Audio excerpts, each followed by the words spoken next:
Hello. Today I'm showing some more Piggy build mode concepts. The only update from last time other than the concepts are that I added an asset category system. It's already in the game, so I just added it to stay more organized for myself. But anyways, the first three concepts are by New Birdie. I added a ball, cone, and pyramid into the game. They're just simple shapes that may be useful for design. For example, the cone works well as a top for a cylinder, a pyramid works well as a top for a block, looking like an obelisk, and the ball could be used inside the tent if you're remaking the carnival map. They rotate well, just like any other block. The next concept was actually an idea by me, the capsule top. It acts as an end to a cylinder. If you put these on the ends of a cylinder, it would have a pill/capsule shape. Hence, the name. All three of these concepts would make cool looking tops, depending on what kind of design you are looking for. Now, let's move from the basic blocks to the event blocks. First up, we have the decal block. Several people suggested this one, so I'll just put all of those comments on the screen.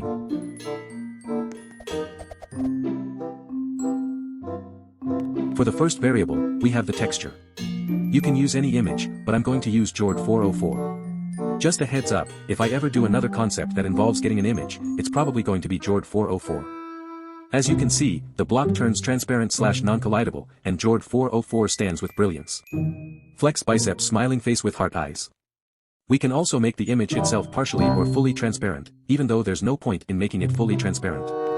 If we also want the block to be visible, you can check that box. An alternative would also be moving a block with the same size into that position. For our final variable, we can make it as a repeating 4x4 tile pattern, instead of one large image. There's actually one last, secret, variable. You can tint the image a certain color by painting the block. Making the block a certain material won't do anything however. Thanks to the 4 people that commented this idea. It's simple yet groundbreaking to any map it's introduced in. Next up, we have the transition block, suggested by CC123. As this comment states, the transition block will fade a screen in and out. Let's look at the variables. The 4 variables are how long the screen takes to fade in/out, how long the screen stays up after its full appearance, the screen's color, and a player debounce. As you can see, when you touch it, your screen fades in for 0.5 seconds, speed divided by 2, stays up for 1 second, delay, and fades out for 0.5 seconds. Let's change up some of the values. The fade in/out will be slower, the screen would stay up for longer, and it would be green. The player debounce isn't too important to worry about, it's just so that the fade doesn't happen at the same time as another fade is.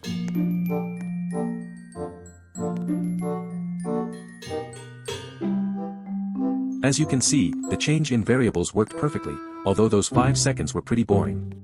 And after 8 seconds of when we first touched the part, we were able to touch it again. Now let's move on to the next block, the seat block, suggested by Fryhair Gaming. It's very simple, if you walk into the part, you will sit down. A cool trick to see which direction you will face when you sit down is by looking at the legs of the chair. You will face wherever the legs are pointing. These might make for some cool musical chairs minigames or something, where the seat block is linked and sends a signal. But for now, they are just normal seats without links. As you can see, if you tilt the seat block, you will sit in a weird position, which means that you can no longer use the chair legs trick. Next up, we have a more sophisticated block. This one is the post-processing block. It can make for some cool environment effects. It was suggested by Jolt Team. First up, we have the color correction effect. You can change contrast, saturation, exposure, and a tint color with this one. I'm going to leave that testing up on the screen while I temporarily move on to other topics. As I said in the past few videos, it's practically tradition now, I made a new game that's releasing soon called Happy Birthday, Seraphina, The Chronicles. If you haven't seen the trailer already, it's up in the top right corner. Now that we got that out of the way, I have a big list of every comment that you guys suggested to me, so just know that I didn't forget about your idea just because I haven't made a video on it yet. In fact, I'm just waiting on most of the ideas because I feel like most of them should function as linked blocks, so I'm probably going to recreate the linking system soon.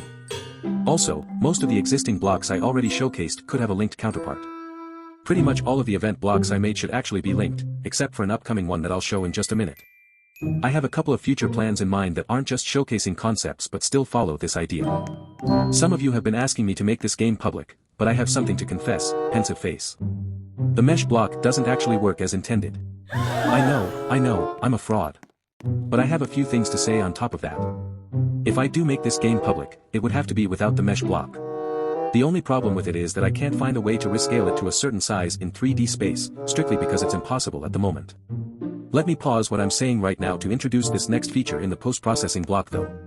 The depth of field feature is actually really cool, and it allows you to have certain parts be out of focus, depending on their vicinity relative to your camera/character. But anyways, back to the mesh block controversy. I accomplished resizing it in my showcase video because I predetermined that I would use the Apple mesh. But I have good news. Roblox is starting to push out a feature called an editable mesh. Once it releases, I'll be able to use 3D space size. This means that I could actually allow it to be in the concept game. I still have more to say, but we have to move on to the next block. This is the terrain block. This idea was by me, and it basically works the same as the water block in build mode, except it could be any other terrain material. Now, onto what I was talking about. Some of you also asked me to uncopylock the game so that you guys could make your own concepts. I'm on board with the idea, so if I get at least 5 comments asking me to uncopylock it as well as make a tutorial on how to use the uncopylocked game, I'll do it.